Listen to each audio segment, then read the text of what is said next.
గర్జించడం సింహం నైజం, వేటాడడం సింహం లక్షణం. అందుకే తెలుగు ప్రజల్ని పట్టి పీడిస్తున్న వైకాపా దుష్ట శక్తులను వేటాడేందుకు ఈ జనసేనాని కదిలింది. ఒక బిందువుగా, ఒక చుక్కగా చేరి సంద్రంగా మారింది. పోరాట బావుట ఎగరవేసింది. చే గువేరా పోరాటాన్ని, నేతాజీ మనోధైర్యాన్ని, అల్లూరి దేశభక్తిని, భగత్ సింగ్ త్యాగాన్ని పునికిపుచ్చుకున్న నాయకుడు, ఎక్కడ నెగ్గాలో కాదు ఎక్కడ తగ్గాలో కూడా తెలిసిన నాయకుడు, ప్రజల కోసం, తన సిద్ధాంతం కోసం ఎంతటి త్యాగానికైనా, ఎంతటికి పోరాటానికైనా నేను సిద్ధమంటూ కదిలినటువంటి వ్యక్తి. The one person who can never be bought for what he is, one and only జనసేనాని పవర్ స్టార్ పవన్ కళ్యాణ్ గారిని మాట్లాడవలసిందిగా కోరుతున్నాను.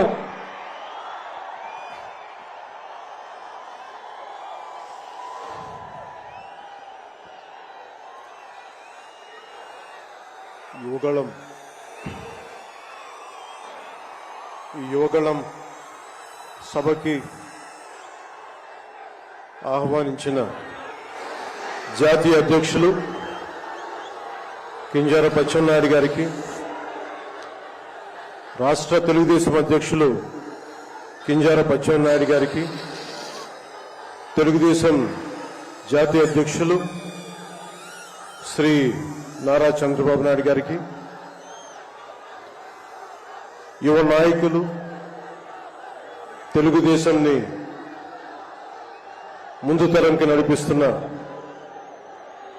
యువ నాయకులు శ్రీ నారా లోకేష్ గారికి, వేదిక పైనున్న తెలుగుదేశం పెద్దలకి, తెలుగు మహిళలకి, తెలుగుదేశం కార్యకర్తలకి, తెలుగుదేశం నాయకులందరికీ పేరు పేరున నా హృదయపూర్వక నమస్కారం. ఈ వేదిక పైన ఉన్న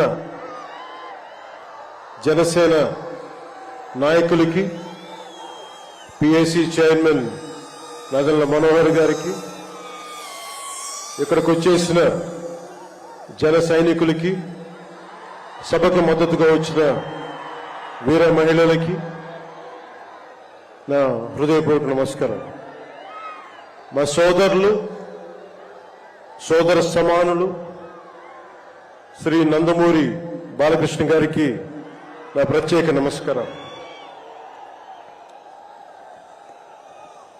ఈ సభని, యువగళాన్ని సభలా జరుగుతుంది, నన్ను ఆహ్వానించాలని ప్రతిపాదన వచ్చినప్పుడు నేను నాదెళ్ల మనోహర్ గారికి ఒకటే చెప్పాను. 220 రోజుల పైచిలుకు పాదయాత్ర చేసి 3000 కిలోమీటర్ల పైగా నడిచి 97 నియోజకవర్గాలు ప్రత్యక్షంగా అక్కడున్న ప్రజల కష్టాలన్నీ, సాధక బాధలు తెలుసుకొని, ఇది లోకేష్ గారి రోజు, ఇది ఆయన రోజున ప్రత్యేకించి ఆయనే ఉండాలి తప్ప ఇంకా వేదిక పైన నేను ఉండడం సబబా అంటే కాదు, మీరు ఖచ్చితంగా ఉండాలి అని లోకేష్ గారు మనస్ఫూర్తిగా నన్ను ఆహ్వానిస్తే 4 దశాబ్దాల సుదీర్ఘ అనుభవంతో ముఖ్యమంత్రిగా, ప్రతిపక్ష నాయకులుగా శ్రీ నారా చంద్రబాబు నాయుడు గారు ఆహ్వానం మేరకు మనస్ఫూర్తిగా నేను ఈ ఆహ్వానాన్ని మన్నించి ఇక్కడికి వచ్చాను. పాదయాత్ర జగన్ గారి పాదయాత్ర లాంటిది కాదు, ఇది బొగ్గలు నిమిరే పాదయాత్ర కాదు, ఇది కష్టాలు తెలుసుకున్న పాదయాత్ర, మాటలతో ఉన్న పాదయాత్ర కాదు, చేతలతోటి చూపించే పాదయాత్ర. అలాంటి పాదయాత్రని చేసిన లోకేష్ గారికి మనస్ఫూర్తిగా నా ధన్యవాదాలు తెలుపుకుంటా ఉన్నాను. ఒకసారి నాకు పాదయాత్ర చేస్తున్నప్పుడు చాలా అసూయ ఉంటుంది. నేను నడుద్దామంటే నాకు నడవనిచ్చే పరిస్థితి ఉండదు. పాదయాత్ర వల్ల చాలా అనుభవాలు ఎదురవుతాయి. చాలా మందితో సాధక బాధలు తెలుసుకోవచ్చు, కష్ట సుఖాలు పంచుకోవచ్చు. అలాంటి అవకాశం నాకు లేనందుకు ఈరోజు నాకు చాలా బాధగా ఉంది. అలాంటి నాకు రాని అవకాశాన్ని లోకేష్ గారు దిగ్విజయంగా చేయటం, పూర్తి చేయడం నాకు చాలా ఆనందంగా ఉంది. మన ఆంధ్రప్రదేశ్ స్ఫూర్తి భారతదేశానికి చాలా కీలకమైనది. ఈ రోజున భాషా ప్రయుక్త రాష్ట్రాలు ఏర్పడ్డాయి అంటే పుట్టి శ్రీరాములు గారి బలిదానం, త్యాగ ఫలితం. ఆయన స్ఫూర్తి వల్ల ఈ రోజున మనకి భాషా ప్రయుక్త రాష్ట్రాలు ఏర్పడ్డాయి. సో భారతదేశానికి మనం చాలా స్ఫూర్తినిచ్చిన నేల ఇది. అలాగే ఐఏఎస్లు, ఐపీఎస్లు ఉమ్మడి ఆంధ్రప్రదేశ్కి రావాలని ఉవ్విళ్ళూరేవారు.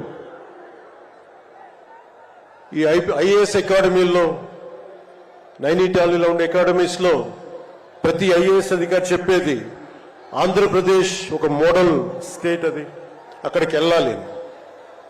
ఈ రోజున అలాంటి ఆంధ్రప్రదేశ్ ఎందుకు వెళ్ళకూడదో ఆ మోడల్ కింద అయిపోయింది ఈ జగన్ గారి నాయకత్వంలో. నేను చంద్రబాబు గారు జైల్లో అన్యాయంగా పెట్టినప్పుడు నాకు చాలా బాధ కలిగింది.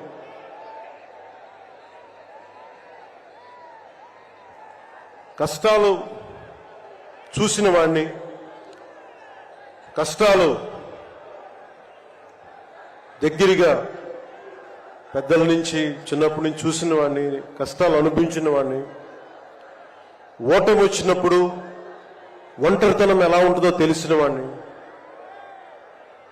ముఖ్యంగా శ్రీ నారా చంద్రబాబు నాయుడు గారి కుటుంబ సభ్యులు వేదన అర్థం చేసుకున్నవాడిని, శ్రీమతి భువనేశ్వరి గారి బాధని దూరం నుంచే అర్థం చేసుకున్నవాడిని. నేను ఏం ఆశించి మద్దతు ఇవ్వలేదు. మనిషి కష్టాల్లో ఉన్నప్పుడు నా వంతు సాయంగా ఉండాలి అని చెప్పి బయటికి వచ్చి రాజమండ్రి జైలు వారిని మాట్లాడి ఇన్ని దశాబ్దాలు సుదీర్ఘ రాజకీయ అనుభవంతో జాతీయ స్థాయిలో ఎన్డీఏ లాంటి దీనికి పక్షానికి చాలా కీలకమైన బాధ్యతలు వహించిన వ్యక్తి, ఆయన్ని జైల్లోకి అన్యాయంగా పెట్టడం చాలా చాలా బాధ కలిగించింది. కాంగ్రెస్ నాయకులు చేసిన తప్పుకి సోనియా గాంధీ గారు పెట్టారు జగన్ గారిని జైల్లో. ఆ కక్ష చంద్రబాబు గారి మీద చూపించడం చాలా అవివేకం. ఇలాంటి పరిస్థితుల్లో రాష్ట్ర విభజన జరిగినప్పటి నుంచి 2014 నుంచి విభజన జరిగినప్పటి నుంచి ఈ రోజున హైదరాబాద్ రాజధాని ఆంధ్రప్రదేశ్కి, తెలంగాణకి ఉమ్మడిగా అభివృద్ధి చేసిన రాజధాని. మనకి రాజధాని లేకుండా విభజన జరిగి, సరైన పంపకాలు లేకుండా విభజన జరిగి, ఇలాంటి కష్ట సమయాల్లో నేను ఆ రోజున తెలుగుదేశం పార్టీ, భారతీయ జనతా పార్టీకి సంయుక్తంగా నేను పోటీని విరమించుకొని మరీ మద్దతు ఇచ్చాను. దానికి కారణం కూడా ఒక దశాబ్దం పాటు ఒక పార్టీని నడపాలి అంటే చాలా బలమైన అనుభవం ఉండాలి. కూర్చొని అనుభవంతో భవిష్యత్తులో పార్టీ చాలా అవసరం అని చెప్పి నేను ఒక దశాబ్ద కాలం పాటు ప్రత్యక్ష రాజకీయాల్లో ఉందాం అని ఆలోచించి ఆ రోజున తెలుగుదేశం పార్టీకి మద్దతు తెలిపాం. ప్రభుత్వం వచ్చింది ఆ రోజున. దురదృష్టవశాత్తు చిన్న అభిప్రాయ భేదాలు కావచ్చు, కమ్యూనికేషన్ గ్యాప్ వల్ల కావచ్చు, 2019లో అది ముందుకు తీసుకెళ్ళలేకపోయాం. ఆ తీసుకెళ్ళలేని లోటు, దాని తాలూకు రియాక్షన్ వైఎస్ జగన్ ప్రభుత్వం వచ్చేసింది. నేను ఏ రోజున కూడా ఒక దశాబ్దం కాలం పాటు చాలా సుదీర్ఘమైన అనుభోగిలో రాజకీయాలకు ఈ ఆంధ్రప్రదేశ్కి కావాలి, నా వంతు కృషి నేను మద్దతు ఇద్దామని ఆ ప్రయత్నంలో మనం మిస్ అయ్యాం. దాన్ని ఈ 2024 మనం ప్రభుత్వాన్ని స్థాపిస్తున్నాం, మార్పు తీసుకొస్తున్నాం, జగన్ని ఇంటికి పంపించేస్తున్నాం. నేను వింటుంది 25 మంది ఎమ్మెల్యేలని మార్చారు, ఇంకొక 80 మంది, మొత్తానికి కలిపి 80 మంది ఎమ్మెల్యేలు మారుస్తున్నారని నేను వింటా ఉన్నాను. మార్చాల్సింది ఎమ్మెల్యేలు కాదు, ఈ రాష్ట్ర ముఖ్యమంత్రి జగన్. నాకు జగన్ మీద వ్యక్తిగతంగా నాకు అసలు కోపం లేదు. నిజంగా ఒక బలమైన ఆధిక్యతతోటి ముఖ్యమంత్రి అయ్యి ప్రభుత్వాన్ని సమర్థవంతంగా నడిపి ప్రజలకి మేలు చేయాల్సిన వ్యక్తి కూల్చివేతలతో మొదలుపెట్టాడు. ప్రత్యర్థుల్ని ఇబ్బంది పెట్టే విధంగా, ప్రతి ఒక్కరిని ఎదురు తిరిగితే ఏంటని ప్రశ్నిస్తే వారిని కేసులు బనాయించి ఇబ్బంది పెట్టే పరిస్థితుల్లో ఈ ముఖ్యమంత్రి ఉంటే నేను ఇలాంటి ప్రభుత్వం ఉంటుందని నేను ఊహించలేదు. ఆయన స్వయంగా ప్రమాణ స్వీకారానికి నన్ను ఆహ్వానించినప్పుడు వారికి ఒకటే తెలియజేశాను, మీరు చాలా సమర్థవంతంగా పరిపాలించండి, ప్రజలకి మేలైన ప్రభుత్వం ఇవ్వండి, మేము ఒక పార్టీగా ప్రజల పక్షాన్ని వహించి సద్విమర్శే చేస్తాం అని అంటే చెప్పి ఆయనకి నా శుభాకాంక్షలు తెలియజేశాను. కానీ దురదృష్టవశాత్తు ఈ వ్యక్తికి కక్ష సాధింపు వ్యక్తి, ఎవరు ఒక మాట అనకూడదు, ప్రజాస్వామ్యం అనే ఒక పదానికి విలువ తెలియదు, ఏదైనా మాట్లాడితే దాడులు చేయించడం, చాలా నీచంగా తిట్టించడం, ఇన్ని దశాబ్దాల ఆంధ్రప్రదేశ్ రాజకీయ చరిత్రలో ఏ ఒక్క నాయకులు కూడా వైఎస్ రాజశేఖర రెడ్డి గారితో కలిపి కూడా ఏ ఒక్కరు కూడా ఇంటిలో బయటికి రాని ఆడపడుచుల్ని, తల్లుల్ని ఒక్క మాట లేదు. ఎవరు కూడా నాయకుల్ని తిట్టారు, విమర్శలు చేశారు, దిగజారుడిగా మాట్లాడి ఉండొచ్చేమో, కానీ ఇంటిలో బయటికి రాని ఆడపడుచుల్ని, ఇంటి పట్టునే ఉండి బయటికి రాని తల్లుల్ని చాలా నీచంగా విమర్శించే ఈ సంస్కృతి జగన్ నాయకత్వంలో ఈ వైసీపీ ప్రారంభించింది. ఎంతమంది కన్నీళ్లు పెట్టుకున్నారు, ఎంతమంది స్త్రీలు బాధపడ్డారు. ఒకటే అనిపిస్తుంది, ఈ వ్యక్తికి అడగాలనిపించినప్పుడు ఇంట్లో ఉన్న తల్లికి చెల్లికే విలువ ఇవ్వనేవాడు మన ఇంట్లో ఉన్న ఆడపడుచులకి ఏం గౌరవిస్తాడు? ఇంట్లో తల్లికి చెల్లికి విలువ ఇవ్వనేవాడు 30,000 మంది ఆడపిల్లలు అదృశ్యం అయిపోతే ఏం పట్టించుకుంటాడు? మొన్న 22 ఒక సంవత్సరంలోనే ఎన్సీఆర్బీ డేటాలో దాదాపు 10,000 మంది ఆడపిల్లలు అదృశ్యం అయిపోయారు ఒక సంవత్సరంలోనే. నేను మాట్లాడుతున్నప్పుడు డేటాతోటే మాట్లాడతాను. 2.5 సంవత్సరాల క్రితం వైసీపీ వాలంటీర్ వ్యవస్థలోని కొంతమంది ఒంటరి మహిళల మీద, ఆడపడుచుల మీద డేటా సేకరిస్తున్నారు. దీని మీద మీరు మాట్లాడండి అని చెప్పి చాలా మంది పెద్ద స్థాయి వ్యక్తులు నాతో మాట్లాడినప్పుడు దాదాపు ఇన్ని వేల మంది, 30,000 మంది పైచులకు ఆడవాళ్ళు అదృశ్యం అయిపోయారు, మీరు మాట్లాడండి అని చెప్పినప్పుడు నేను నమ్మలేదు.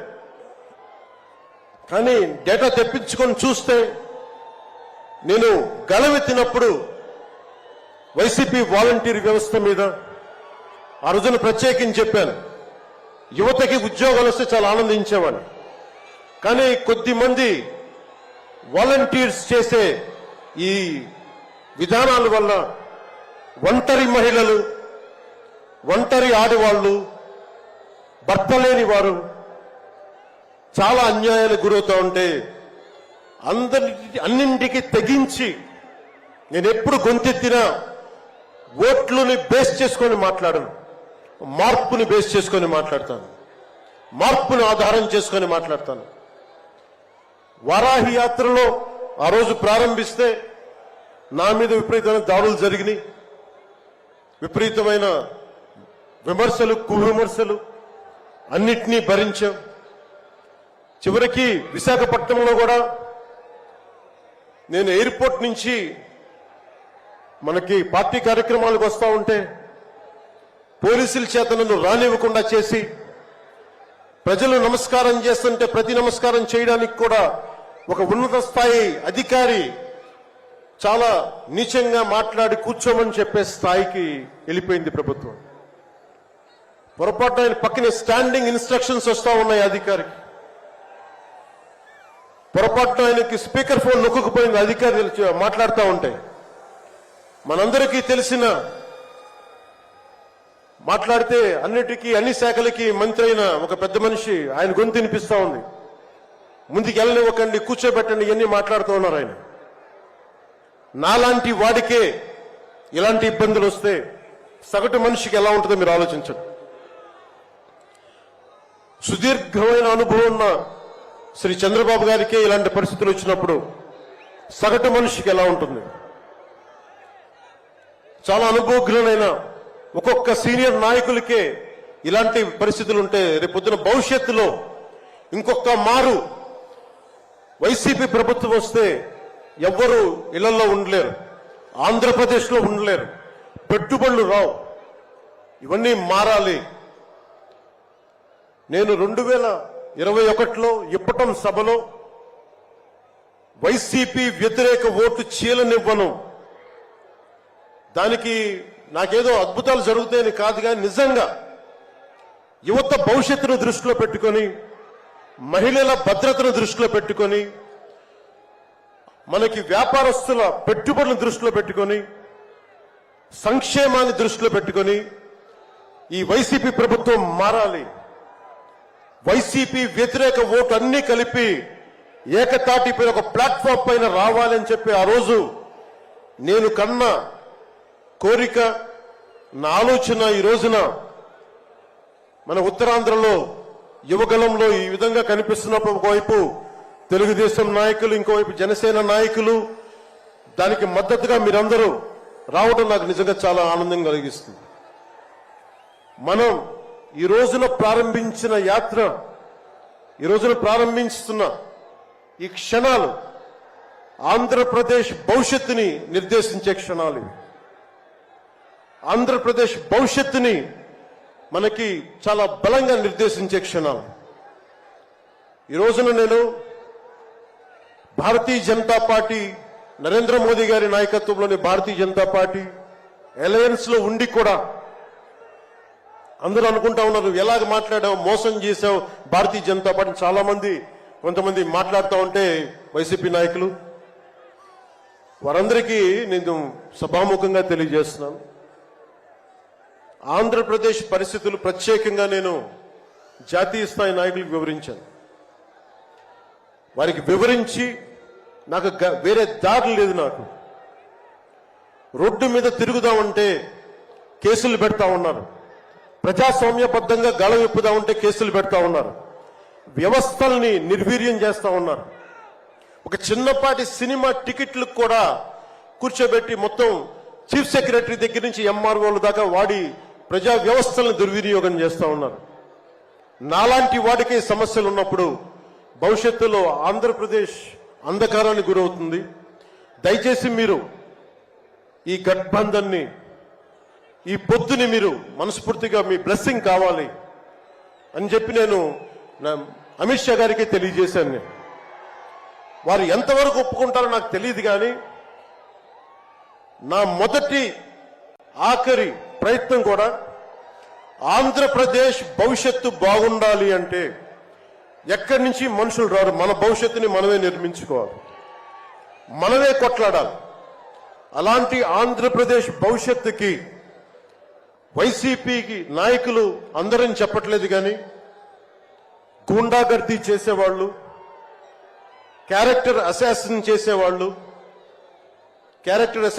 చేసేవాళ్ళు, ఆడపడుచుల్ని అగౌరవపరిచేవాళ్ళు, వీరందరికీ సభాముఖంగా చెప్తున్నాం,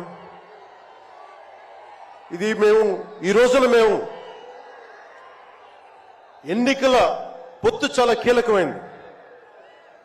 మనం కనుక ఈ పొత్తు పెట్టుకోకపోతే భవిష్యత్తులో రోడ్ల మీదకి వచ్చి కర్రలు కత్తులు పట్టుకొని వైసీపీ గూండాలతో కొట్లాడాల్సి వస్తుంది.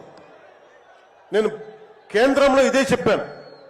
ఈ రోజున కనుక మనం ఈ పొత్తును పెట్టుకోకపోతే నాతో సహా వైసీపీ గూండాలని ఎదుర్కోవడానికి ఒక కర్రో కత్తో పట్టుకొని మేము కూడా రోడ్ల మీదకి వచ్చి మేము వీధి గొడవలు క్రియేట్ చేసుకు మేము రక్షించుకోవాల్సి వస్తుందని చెప్పి నేను ప్రత్యేకించి కేంద్ర నాయకత్వానికి చెప్పాను. ఎందుకంటే భవిష్యత్తులో ఇంకొకసారి వైసీపీ వస్తే నేను 2019లో కూడా చెప్పాను, ప్రతి కొండని కోనని వీళ్ళు దోచేసుకుంటారని. వీరికి ప్రజాస్వామ్యం మీద గౌరవం లేదు వీరికి. అందుకని ప్రత్యేకించి ఈ పొత్తుని సాధ్యమైనంత ఎక్కువ కాలం ఉంటే ఆంధ్రప్రదేశ్ భవిష్యత్తు నిలదొక్కునే వరకు ఇది ఉండాలి పొత్తుని మనస్ఫూర్తిగా నేను ఆకాంక్షిస్తున్నాను. నేను కూర్చునేది రోడ్లు కానీ సోదరులు లోకేష్ గారు చెప్పారు, జనసేన ఆలోచన విధానంతో మేమందరం మాట్లాడుకున్నాం. భవిష్యత్తులో ఉమ్మడి మేనిఫెస్టో కూడా రిలీజ్ చేస్తాం. దాంట్లో ముఖ్యంగా నేను చెప్పదలుచుకుంటుంది ఇన్ఫ్రాస్ట్రక్చర్, రోడ్లు కానీ, హెల్త్ కేర్ కానీ, primary health care centres, secondary health care centres, tertiary health care centres, అలాగే మనకి యువతకి ఉపాధి అవకాశాలు, గవర్నమెంట్ ఎంప్లాయీస్ కి సిపిఎస్ రద్దు మీద ఎలాంటి నిర్ణయం తీసుకోవాలి, రెబీరా గారు పెట్టినట్టుగా పోలీస్ రిఫార్మ్స్ ఇంప్లిమెంటేషన్, అలాగే టీచర్లకి ఉద్యోగాల భర్తీ, రైతులు, కౌలు రైతులు, ఉద్యానవన రైతులు, సెరికల్చర్ రైతులు, ఆక్వా రైతులకి లాభసాటిగా ఎలా ఉండాలి, ప్రభుత్వ పాఠశాలలు, సంక్షేమ హాస్టల్ స్థితిగతుల్ని ఎలాగ మార్చాలి, అంగన్వాడీ కార్యకర్తలకు ఎలాగ ఉండాలి, అండగా ఉండాలి, పంచాయతీల్ని ఎలా బలోపేతం చేయాలి, మత్స్యకారులకి, గిరిజనులకి, దళితులకి ఎలాంటి పథకాలుంటే వారి జీవితాలు మరింత మెరుగవుతాయి, అలాగే చేనేత కార్మికులకి ఎంత అండగా ఉండాలి, వైద్యం అందుబాటులోకి ఎలా తీసుకురావాలి, సంఖ్యాబలం లేని బీసీ కులాలకి ఎంత అండగా ఉండాలి, వీటన్నిటి మీద చాలా లోతైన ఒక ఎక్సర్సైజ్ చేస్తా ఉన్నాం. దీన్ని బేస్ చేసుకొని ఒక ఉమ్మడి కార్యాచరణకు, ఉమ్మడి ప్రణాళిక నారా చంద్రబాబు గారు మేము కలుసుకొని వచ్చే ఇలాంటి పెద్ద సభలో, రానున్న పెద్ద సభల్లో ఒకటి సంయుక్తంగా దీన్ని రిలీజ్ చేస్తాం. ఈరోజు నేను ప్రత్యేకించి నా మాటని, ఇది లోకేష్ గారి రోజు కాబట్టి, ఆయన కష్టపడి ఆయన రోజు కాబట్టి నేను నా ఉపన్యాసాన్ని కుదించే మాట్లాడుతున్నాను. ముగింపు వాక్యాలుగా నేను మాటకి, మైత్రికి చాలా విలువనిస్తాను. కష్టాలు వస్తే ఒంటరితనం ఎలా ఉంటుందో అనుభవం ఉన్నవాణ్ణి. తెలుగుదేశం ఆది నాయకులు కొండంత కష్టంతో ఉన్నప్పుడు వారు, వారి కుటుంబం, వారి పార్టీ కార్యకర్తలు, వారి పార్టీ నాయకులు మీరు కొండంత కష్టంలో ఉన్నప్పుడు నేను అర్థం చేసుకున్నవాణ్ణి. వ్యక్తి ప్రయోజనాలు, వర్గ ప్రయోజనాలు, పార్టీ ప్రయోజనాలు అన్నిటినీ దాటి ఒక తోటి మనిషిగా, ఒక సాటి మనిషిగా నేను మీకు అండగా నిలబడ్డాను. దాన్ని ఏమి ఆశించి చేయలేదు. నేను ఆశించిందల్లా 5 కోట్ల మంది ఆంధ్రప్రదేశ్ ప్రజల భవిష్యత్తుకి బలంగా నిర్మించడానికి మనం సంయుక్తంగా కలిసి రావాలని ఒక ఆలోచన తప్ప నేను ఏ ఆలోచన పెట్టుకోలేదు.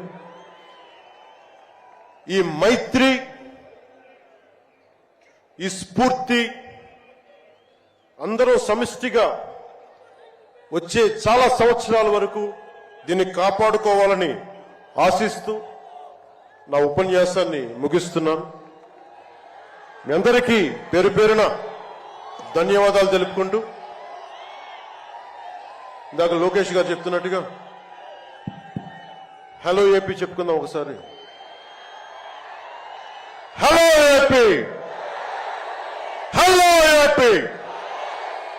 వైసీపీకి బాయ్ బాయ్ చెప్తాం, మన ప్రభుత్వాన్ని స్థాపించుకుందాం, భవిష్యత్తు నిర్మించుకుందాం అని తెలియజేసుకుంటూ మీ అందరికీ పేరు పేరున ధన్యవాదాలు తెలుపుకుంటూ, తెలుగుదేశం జనసేన మైత్రి వర్ధిల్లాలి, ఇది చాలా అద్భుతంగా సాగాలని మనస్ఫూర్తిగా కోరుకుంటూ, దీనికి బీజేపీ అధినాయకత్వం సంపూర్ణమైన ఆశీస్సులు అందజేస్తారని మనస్ఫూర్తిగా ఆకాంక్షిస్తూ సెలవు తీసుకున్నాను. జై హింద్.